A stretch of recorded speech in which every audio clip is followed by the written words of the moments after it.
projet de construction, GCI vous offre un travail efficace et sécurité pour la réalisation de vos projets. GCI a mis en disposition toutes les mesures possibles assurantes pour la construction de nos bâtiments à des conditions professionnelles.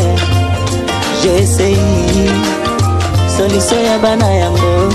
À un temps limité et une durée bien déterminée, GCI vous offre un travail équitable. Nakobanga lisusu te pona kotonga yanga inako. Pour GCI assure la qualité, sécurité de nos bâtiments.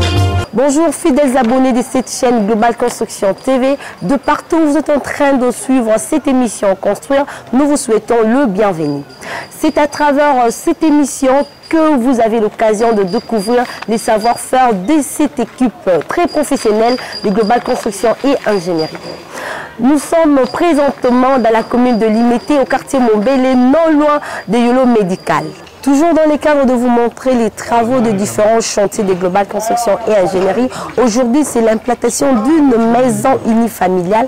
L'implantation est parmi les étapes les plus importantes en ce qui concerne la construction. Rappelons que dans ces sites, il y avait déjà un bâtiment qu'on avait démoli. Nous aurons plus de détails au cours de cette émission.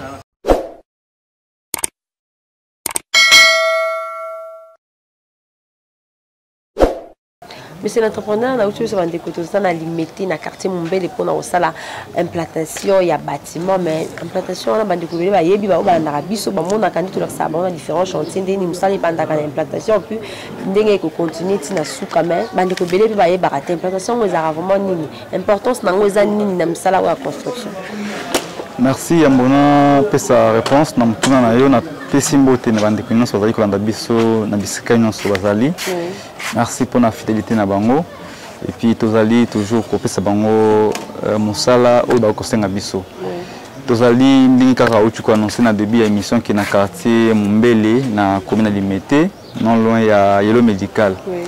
Ezali pour na début à travaux ya construction ya bâtiment ezali à 3 chambres unifamiliales. Ils allaient pour la famille Moko, donc c'est un bâtiment où ils allaient rez-de-chaussée. Dans le salon, c'est toujours à préalable. Avant tout, comme Awa, il y a eu une étude qui a été menée pour comment ça est définir les grandes lignes du projet. Et d'abord, tout ça qui est conception. La conception, c'est un qui demande à client. Mais avant tout ça, la conception, nous avons effectué une descente sur le terrain pour état de lieu ici, car c'est le constat. Après constat, l'architecte a fait la conception à projet, la demande à client. Des projets, on a tous implantés le terrain. Mais avant de implanter le bâtiment, tout ça est une démolition. Donc je pense que les images que ça va démolir le bâtiment, ils sont résistants. Il y a C, il y a étage T, tout bouquet en haut. Et puis tu évacuer tout ce qui est comme débris, au monde ils a pembeni to tira bruit caillou, pembeni ba porte to longoli akala ba tol ba baya o ibuka e beba to déplacer en pour que tous na espace moko vide pour que tout travailler de manière qu'on implanter un nouveau projet. Implantation ils allaient tout simplement qu'on va terminer la dimension d'abord il y a bâtiment pour ça là tout en donnant de niveau nango. Il y a déterminé comme niveau de référence, il y a sous pour un niveau fini à bâtiment, pour la fondation, pour déterminer l'angle, l'alignement, et puis déterminer la dimension de la pièce. Parce que tout ça, le traçage, l'implantation. Donc, tout ça, il faut utiliser l'appareil topographique où ils allaient sur le terrain. Il y a déterminer la dimension, la parcelle, l'alignement, l'angle avec plus de précision. Parce que surtout ça l'implantation ils allaient dans moyen de soutenir trop ça le bâtiment, tout ça le bâtiment. Donc départ il y a ça le bâtiment avant de tongango étape les bossu ils allaient que ça l'implantation ils allaient étape moko indispensable très que les kayangote ils allaient incontournable donc biso tous allaient que ça lango ndenge et sengeli na construction que non ko implanter ils allaient étape de bossu ça le traçage dans l'implantation mais après étape où il y a quasiment que fouille et puis maçonnerie, élévation et la fondation et bandit, puis ainsi de suite. Donc, les autres, l'implantation, le monde bandit, vous avez utiliser tout ce qui est matériel, les matériaux, où ils sont pendant l'implantation. Voilà. Ingénieur Eli, merci pour la précision dans l'Italie bongo implantation. D'accord, ça quand on est bien, les a parmi les étapes la plus importante avant Misala et Bande. En gros, ça les malades. Mais ah beaucoup de qui déjà bâtiment Zala qui ont démolir. On suppose que Bandeko Basala qui en Basala fait déjà implantation. Mais comme implantation, c'est quoi qu'on a cimaté. Merci pour la question. On a déjà rappelé que bâtiment Zala qui parce que c'est un bâtiment malam et tout le monde a norme. On te boucle en côté. Te démolir parce que là bâtiment déjà vieillir, ils ont déjà bâtiment à Kala, ils ont été à délabrement avancé. Tu vas regarder en côté sinon ils vont aller mal. Raison pour laquelle client Nabiso ou mettre de voir qui est tout ça le projet, un nouveau projet pour la parcelle. Donc le projet on a ils ont la configuration de mon côté na bâtiment ils ont Liboso, ils ont même pas na fonctionnement moko. Et on est tout ça le projet oyo, ils ont différents na projet avec Liboso. Raison pour laquelle biso pour tout ça musala na sengeli to salango sans toutefois qu'on se rende compte dans les actes Liboso, to mettre à côté, les projets commencent de zéro à zéro plutôt. Tout ça lit implantation avec de nouvelles bases pour que tu aies déterminer la dimension il y a projet na biso là dimension à pièce et puis que espace touristique pour aménagement à quatre parcelles. Donc les bâtiments caractère mais faut que penser puis aménagement à parcelle mais ni que ton anda que ton bien si mais tous en force sceptique tous à peine personne tout écoute éléments et puis d'autres espace sur sengeli comme aménager mon petit jardin ce qui est nécessaire. Donc on a sengeli tout implanter projet oyo nandinge sengeli tout en respectant ba normes et puis ko répondre à besoins des clients. Monsieur l'entrepreneur, merci. Pour l'implantation, et c'est un matériau nini et zala. Et puis, pour mon présence, il y a un chantier. L'implantation, c'est l'étape de l'évolution de l'objet. Ils ont comment ils ont besoin de matériel ou matériaux où ils ont nécessaire pour ça. Premièrement, ils ont besoin de bois de coffrage, où ils ont besoin de chaises, ils ont des chevrons où ils ont vertical, des chevrons où il y a 5 carrés. Les chevrons utilisés la chaise na biso ezali na balat servir pour déterminer le niveau ya bâtiment na biso. Donc on a besoin de chevrons et puis balat, on a besoin de CT clou, on a surtout bien on va CT pour rassembler balat na biso na chevrons pour ils offrent ma chaise et puis on a besoin de ficelle ou singa pour pesa alignement on a. Nous avons besoin de marteau pour mettre là matériel on a besoin de équerre, on a besoin de niveau maçon.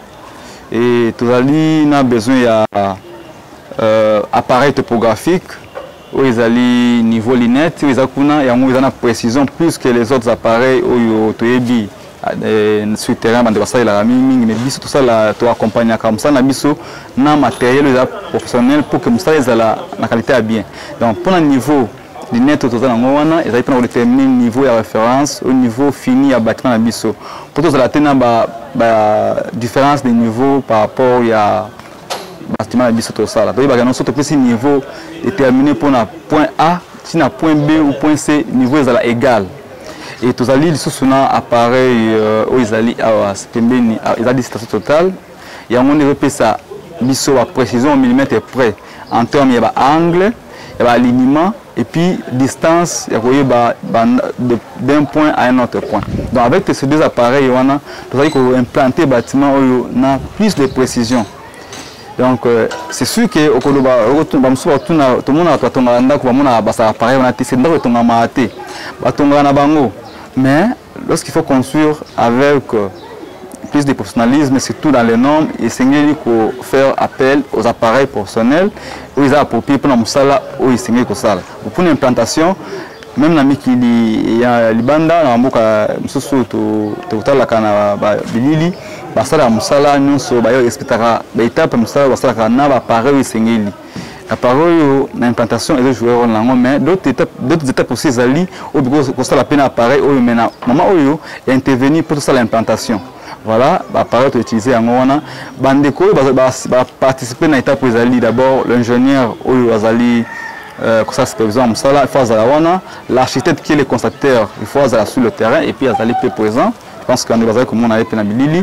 Et puis l'ingénieur ou Azali comme ça couper sa alignement, angle, tout ça, niveau. Azali un ingénieur géomètre topographe.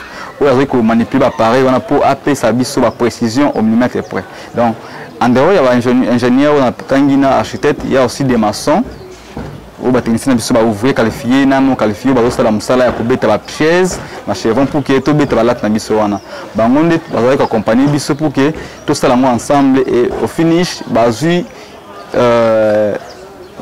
musala to sala wana bazui yango en conservation pour que ba ndeni ba ko continuer pour na musala ya free parce que après ko sala implantation zali musala ya free pour que yango nde ezala mandenge sengeli donc ceux qui va respecter implantation malamu les restes et que vous appelez bien parce que bâtiment départ dans les implantations tout le monde a bâtiment belé ba tongi mi tengami ba angle des arts respecté donc nous sommes les barrières et implantation dès le début faut sengeli ko salango malam pour que vous a toujours dans ba problème té vous avez un problème à la longue donc c'est de respecter en haut et puis respecter toujours on a projet de construction tout ça toujours au sengeli ko sala pour que projet za la malam. On doit comprendre pourquoi ingénieur il y a le but basalaka implantation na pareil où ils allaient très professionnel pour ceux qui implantation salami qui toko musala pe et ko sale malamu ingénieur il tout le nom comme démolition parce que démolition on a bosalaka bobuka juste ka bâtiment fondation etikali to bolonga vraiment nyonso etikala terrain vide après bobandi musala. Bon, démolition est d'abord que beaucoup de bâtiments dans son ensemble. Oui. Et dépend de notre projet Bossala. Pour notre cas, les projets où ils ont vraiment un rapport à l'ancien bâtiment qui existait dans cette parcelle. Donc nous sommes obligés à beaucoup de bâtiments Mobimba. Parce que nous avons cette salle et les capables famille on les a quitté. Donc ça peut coïncider l'équipe soit par hasard, mais sinon nous avons une autre configuration, un autre fonctionnement qui n'a rien à voir avec la première construction qui existait dans cette parcelle. Yango on a sengeli tout ça lango to buka. Na toiti to longo li ezaki en place, to longo li ba miri nous to buki yango et puis fondation. To buka yango ba place au biso de la fondation na biso ya maçonnerie to ça là. Là quand on va commencer les travaux à terrassement, la place na to buka. Mais place au miri le caté, nous allons utiliser cette surface comme les avis de remplir en mode ça les rembler et puis tu bâtis machine à couler béton sur pavement mais sinon notre projet ils allient différents aux acquis bosso et c'est tout ça là en fonction il y a besoin à client pour que tu répondes ndenge ya singa tout ça là msana parce que bâtiment ya kala ils allient une forme sous au PSK ils allient forme mon côté éco-qualité ils allient projet mon côté ils ont des projets différents c'est tout ça là nandenge sengeli to buka oyango tina niveau to koma so moni bigel ba molo wana za molo zaki déjà na bâtiment ya kala za ko buka ngo progressivement parce que eko za vraiment susté na besoin de place wana to ko longola ngo place est nécessaire ko longola place etikali et servir juste pour ça c'est bien rembler ou bien remplissage par rapport na bâtiment auto sala pour to couler béton sur pavement de na comment on a des bossali démolition fondation et zalaki et ça la moi c'est par rapport à ma chaise au bossali de implantation et ça moi les colo les kayango est-ce que pour ni bossali bon déjà avant tout ça la conception il y a projet na mission dans le bac na début que nous avons mené une étude pour envoyer comment projet que ça l'aime déjà quand la parcelle où ils allaient sikamoko ils allaient na problème lié na inondation parce que moi il y a moula ce qui est bêti na veni et côté na parcelle donc bazar déjà envahi na kati ya parcelle là wana mai et toye totali que pour éviter problème wana bien ko lutter contre yango sengeli ko changer configuration ya parcelle non seulement parcelle mais na bâtiment to tonga raison pour laquelle to zui niveau référence na biso totali niveau ya veni totali pe niveau ya kati ya parcelle to meki ko matisa hauteur ya fondation pour que tous ala na abri ya ba intempérie wana d'abord fondation na biso ya vali likolo par rapport à fondation où ezaki ya kala et puis na parcelle pe une fois ndako tongami et ça tout ça peut rembler pour que niveau ya parcelle là za un peu likolo par rapport à venir pour moi il y a parcelle à évacuer vers la voie principale donc précaution les ont mis déjà au départ pour que projet au Salema qui est pas tout d'inquiétude na niveau on a toutes les maisons qui sont dans les parages bazana un problème on a mais tant que tout ça musala oyo tozali ko sala musala avec professionnalisme technique peut apporter cette contribution pour que projet oyo et otongama voilà ces bâtiments étaient construits par une équipe très professionnelle pour voir vraiment que nos différences allient entre les bâtiments qui sont construits dans le quartier ou na avenue oyo mais biso totongi yango pour éviter donc tout le monde dans l'homme sage voit le mal de loin et puis aibi comment akoki ko kima yango ne peut sali pour que projet oyo et salima na ndenge sengeli parce que sur ça on malamu te ezali échec donc sengeli tous ont déjà la précaution c'est pour cela déjà étude avant tout ça le projet. État donné tout ça qui on constate que nous ça le projet l'acheteur a fait la conception tout en prenant en compte problème qui lié na kacha parcelle na nima ya nakota nous moni que fonction ça likolo les chaises que nous avons placées là-bas là tu wana moni wana ezali ko déterminer niveau fini à fondation donc la fondation sur à comment niveau wana c'est nous sommes en train de travailler sur un terrain marécagé et en faut préciser que maïza musikate c'est à faible profondeur de moins de 50 cm déjà maïzali mais nous sommes obligés de travailler et appliquer des techniques appropriées pour contourner les obstacles et les mailles. Nous avons fait que les alivements musicate, mailles, vraiment déjà dans le niveau moko permis nabiso et tout ça, nous avons vraiment obligé de contourner. Monsieur l'entrepreneur, merci pour la précision. Entre différence, il y a Fondation Kalana, Fondation Obino Boussali pour un niveau professionnel qui va bon décoration pour comprendre. Mais depuis le qui va décoller, l'implantation, il y a une maison unifamiliale et trouver un décollage. On va comprendre que unifamiliale aux années. Et ça étage à combien de niveaux? Il y a 4 et 5 tonnes de réunions. Mais quand on peut expliquer, merci. Que Ezali unifamiliale, c'est-à-dire ini il reste derrière nous et famille moko. Donc famille mon connaît que na bâtiment na parcelle au bien na ndako to tonga ils ndako étage te ndako ya rez-de-chaussée ils ont 3 chambres cuisine sanitaire na séjour ils ont raté la pièce wana au tangi wana ya bâtiment ya 3 chambres et on travaille kotonga donc c'est pour une seule famille. Ils ont des familles qui sont famille moko à gauche, nous sommes d'autres non famille moko qui équipé bâtiment la famille moko vendre ko bazali libanda mboka ba yebi que un jour ba koya na Congo le papa ayina bana na madame ba ko ringa ba vendre peut-être pour 2 ou 3 semaines ou les ba que vendre na place moko boye ba futa mbongo belé ba ringa ba vendre et pas na bango moko raison pour laquelle nous découvrir initiative et au sala projet oyo pour que ndako oyo servir une phase na Kinshasa na libota yango bimba ba vendre na katanda ko donc il to ngama na guna bango et puis na confort et sengeli pour que so ba ye awa base à l'aise parce que trouver comme si ba vraiment et pas na bango ils a été net place mo ba vandi ya nyongo ndako mo etonga mama bezo etengama non etonga na guna bango c'est raison pour laquelle ba ça dit bango entreprise global construction ba ça va musala ko ba que non avec global construction nous que ça malamu on peut ba satisfait na résultat to pesa bango ndengolobi awa bozo tonga ndako ya 3 chambres. Bande comme souper zaki na besoin place apsal sa misala bongo to ndanda ba 3 chambres. Cause référence par rapport ya misala au bosali encore benga que naza besoin na ba écouter combien et ko sala ndenge nini pona na tonga penda ku ya 3 chambres. Et yango te expliquer bango que ko tonga ndako 3 chambres ezali mo misala que non toutes les maisons de 3 chambres auront les mêmes coûts. Pour ça lango. Parce que déjà chaque projet a ses paramètres ou chaque projet a ses réalités. Et c'est ngeli bandi ko landa biso ba ibake na projet to ça là wa tu évalues le coût du projet au bandana la fondation tina toiture donc la partie où ils ont concerné gros œuvres. Notre client ou notre cliente a déjà en possession il y a des vies, il y a coût du projet. Ces devis là et ça déjà établi dans bonaye et puis analyser en à apprécier notre bani musala. Donc c'est base de vie en tout ça musala. Et avant tout ça devient en fonction il y a réalité au bout de côté sur le terrain dans le bien le bagage c'est un terrain marécagé fonction c'est ça et ça un peu fonction avec une hauteur importante et puis tout ça ba content et puis tout côté nango parce que et tout ça fi awa mama coutume la musala terrassement et c'est ngeli to za lavement motopompe to le mais il a fait de profondeur donc on a pesé vraiment musicate et c'est ngeli peut te fournir des formes sous autre go fournir chantier XYT chantier oyo ezana baka yana kana ngo ekozali différent chantier mususu yango na to ngazango exemple était pour tous les chantiers mais tous les projets yanda ko ya 3 chambres donc chaque projet esengeli to évaluer en fonction il y a demande à client en fonction du plan où il a déjà conçu par un architecte et en fonction de la réalité il y a terrain donc 3 facteurs tous aura mis en compte ezali conception ezali donc plan où déjà basali par un architecte et réalité à terrain autour ça musala wana et aussi demande à client ndé yango autour ça là pour que bandi musala ça mais puis to ko basa peut-être sur matériaux tout ça là wana donc tous les projets vous a ndenge monté il y a 3 chambres donc 3 chambres on peut les amener monter peut-être bâtiment ba 3 chambres na ezali ba dimension nango ya bien terminé musupe za chambre minene musupe ya mike et sengeli chaque projet avant tout peut ça coût nango to évaluer yango donc on peut ça coût de bouche à l'oreille vraiment ou bien qu'on peut ça montant ou puis à ndaku ils allaient vraiment côté de la moins difficulté parce que tous allez travailler en fonction des paramètres ou il y a réalité où tous allons en face bon pour ce projet la réalité n'a rien à voir avec notre projet à 3 chambres, tout ça, dans tel ou tel endroit.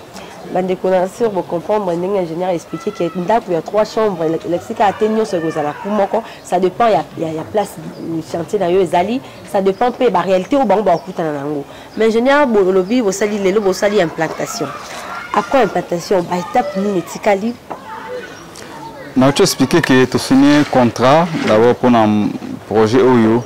Donc, il y a par étape. La première étape, c'est d'abord la fondation. La fondation, pour nous, c'est une implantation. L'implantation, c'est ça, et il a des terrassement. Pour ça, pour la fondation. La fondation, c'est ça, ils ont plus à Mollon, il faut préciser. Ça, les fondations à Mollon ici, donc ça la colonne nango, la socle la colonne nango ya fondation wana. Après yango, tout ça la chape d'égalisation, où si ça la fondation, avant tout ça la béton sous pavement, pour aussi ça complètement étape de la fondation. Donc étape de la fondation c'est jusqu'à niveau de béton sous pavement, après nous continuer à autre étape. Donc tout ça la fondation, après so ici tu continuer dans la élévation des murs, ainsi de suite ndako comme na suka. Donc kinango malembe na ndenge makoki pe ekopesa mela biso et pas à Kylian Abisso. Donc pour le moment, nous sommes financés d'une manière globale pour un projet OYO. Et ça, c'est la étape de fondation Tinasuka. Donc Kylian Azali Kozela Abisso te peut ça y est résultat il y a fondation OYO dans délai à 1 mois. Malgré tout ce que nous aurons comme contrainte, de faire face à nous parce que ce sont les étapes pour tout ça déjà il faut contourner comme en étape finale. Tout ça nous avons un délai d'1 mois pour livrer cette fondation. Les travaux de l'implantation et là qui c'est que notre bani pour le projet la démolition c'est une autre étape qui a été faite par notre équipe bien sûr et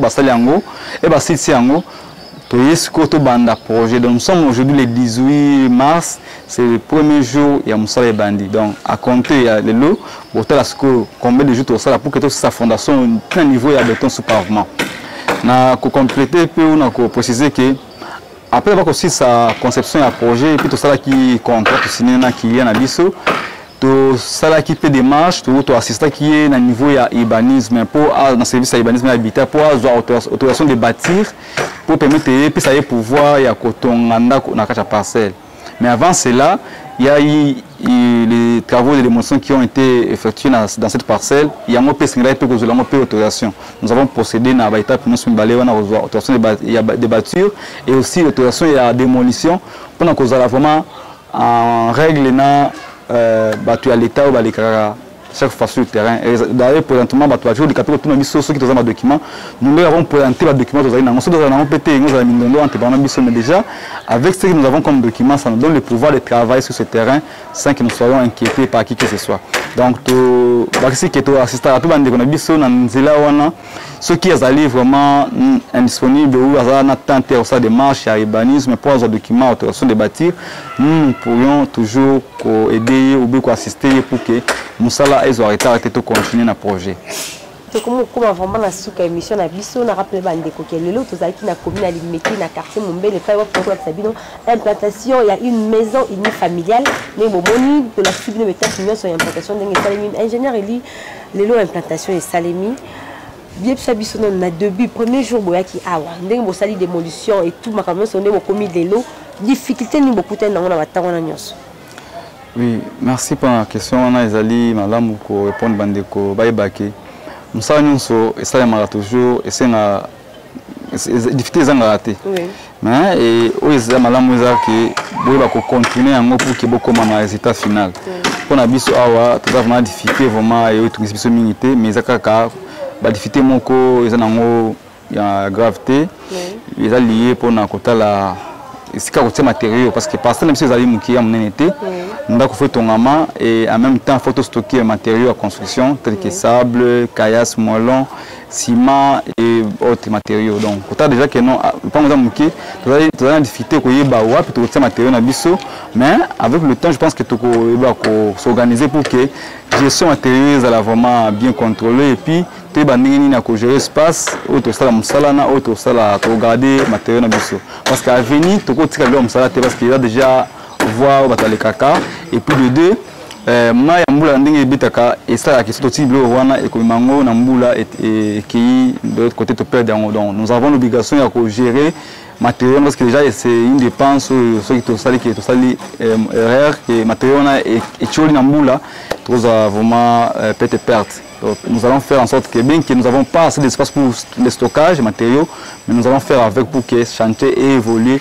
et puis ça est mandé singeli. Mais c'est l'entrepreneur qui comme vraiment dans souka émission construit mais avant l'article on va souka par rapport à émission lelo on mais quand peut préciser bande comme ça la confusion mingi balimba yeba tout ça bande commission comme il y a famille tonné ni peut ça vraiment la précision pour ba yeba vraiment lelo pour et ça confusion ma case. Merci bande ce que vous avez Olanda Bisso à travers cette émission on a précisé bien que nous n'avons aucun lien familial avec entre moi et la journaliste. Tout à l'heure, ça musala qui a entrepris la construction. Je pense au début, on a eu la biso ça musala oyo biso moko, je faisais mes vidéos, et nous avons posté na page YouTube et Facebook. Et là qui une émission, qui juste ngamoko, nous avons expliqué ce que je fais et puis nous avons ça va apprécier. Mais après un moment donné, et à travers un frère qui m'a présenté la sœur, que non, c'est une journaliste. Abongi kosala musa parce que musa pesenga toujours que ezala lié complémentarité raison pour laquelle nous avons fait appel nandeko pour que aba ça peut un plus na kanaye mais en rapport avec relation abiso naye c'est une relation entre frères et sœurs entre les Congolais congolaises donc nous n'avons pas un lien familial ozo unir biso que non papa maman ko d'ailleurs musala ozo ça va te belé parce que de ma famille, je suis d'abord les cadets. Ils ont vraiment, parce que la petite soeur Nangaï, parce que nous avons cadet, ils n'ont même pas cousine, je n'ai pas de cousine, malheureusement. Nous avons vraiment kaka, ma grande soeur et ma grand frère. Donc, Azali, Kosa Moussala na yo atteint la classe, mais a mérité Kosa Moussala na biso, na rôle na joué, biso peut trouver Kosa Moussala na biso, on a moins Kosa li cohésion. Azali émission ya famille, ils ont pu entretenir la famille. C'est juste que batwara osala autour de moi ils abatu ba musala na bango bazoya na bazo mériter musala na bango ba sala donc ceux qui batu beli ba betali ba ko to tozali kokukana vraiment peut-être zali lecture na bango mais on a précisé que tozali bandeko comme ba congolais mais nous ne sommes pas de la même famille même pas de village donc tous les congolais tozali vraiment nous sommes congolais tous musala ensemble bandeko balandinga je pense que la réponse na mtona bango ils arrivent vraiment pour rebaisser nos thèmes pour faire une précision parce que tout comme pour ça émission yonande de famille mais pour notre cas ce n'est pas au bokanisi ezali moko et bandeko bazako ça musala na ye atteindre classe na ye journalisme et azako assister biso pour participer comme contribution na cadre d'émission pour que ça soit un plus na autre sala donc je pense que vous réponse et puis beaucoup de consensus pour na ngote so moni ba sima bo ba keno c'est une sœur pour tout le monde et puis ça musala na oyo ayebi merci ndembolandi biso na bokebi na émission to sali lelo pour na otasa bino ndeni to sala ka implantation ya bâtiment ezaka ka boboyeba auto sala merci pour na kozala ebele devant vos postes téléviseurs, surtout pendant vos commentaires et puis la suggestion ou proposition par rapport à autre chose là pour permettre d'améliorer mon davantage. Vous allez nous si vous êtes intéressé, vous avez un numéro qui est affiché dans l'écran et permettez de vous contacter pour avoir plus d'informations par rapport à mon salle. Donc vous tout ce matin, vous avez les demande à client, bino pe ce que vous bengi biso tout, ça bino pe résultat ndenge to ko pesa ba résultat bandeko musuba ko benga biso musala nous tozali ko sala ezaka oyo bino senga biso boyi baka toujours ko sala choix malamu pour que boza vraiment de suite tozali ko sala musala na collaboration malamu na détermination surtout na confiance ko sala biso peso to za reconnaissant pour que musala oyo installer mandingi ndingi bani parce que lorsque le client nous contacte toza toujours ouvert à répondre na mituna et pour to ayeba réellement procédure tout quoi entamé pour que tout puisse avoir résultat ezala ou ezali satisfaisant et puis azala vraiment à mesure ya ko joa sourire na suka ya musala donc pour lelo je pense que bandeko belé balandi biso tozali nesengo puis to pesi bino encore une fois merci bon continuer toujours à soutenir biso d'une manière ou d'une autre surtout rester branché na page na biso YouTube ezali de la construction et ingénierie et puis na page Facebook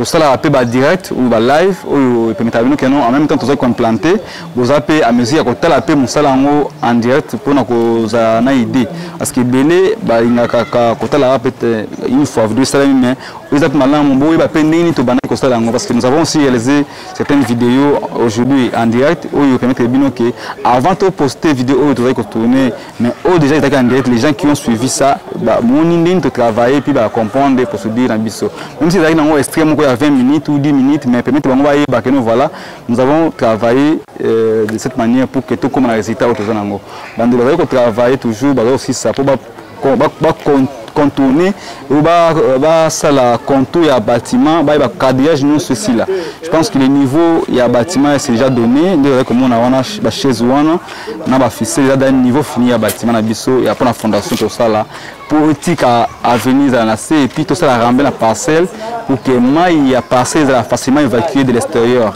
donc pour les lots tout ce qui vont et puis kutana bino mbalasima à travers notre travail tout ça là toujours et puis beaucoup toujours causa information les nécessaires pour na koyeba comment procéder pour na projet tout ça na bino un jour ce qui va bien biso.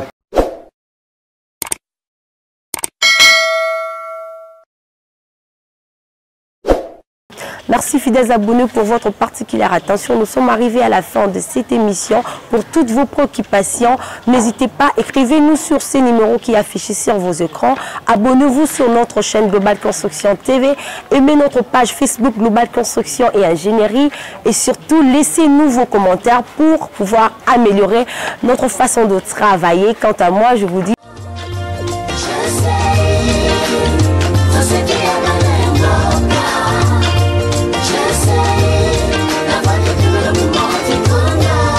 Vos projets de construction, GCI vous offre un travail efficace et sécurité pour la réalisation de vos projets. GCI a mis en disposition toutes les mesures possibles assurantes pour la construction de nos bâtiments à des conditions professionnelles. GCI, solution ya bana yango. À un temps limité et une durée bien déterminée, GCI vous offre un travail équitable.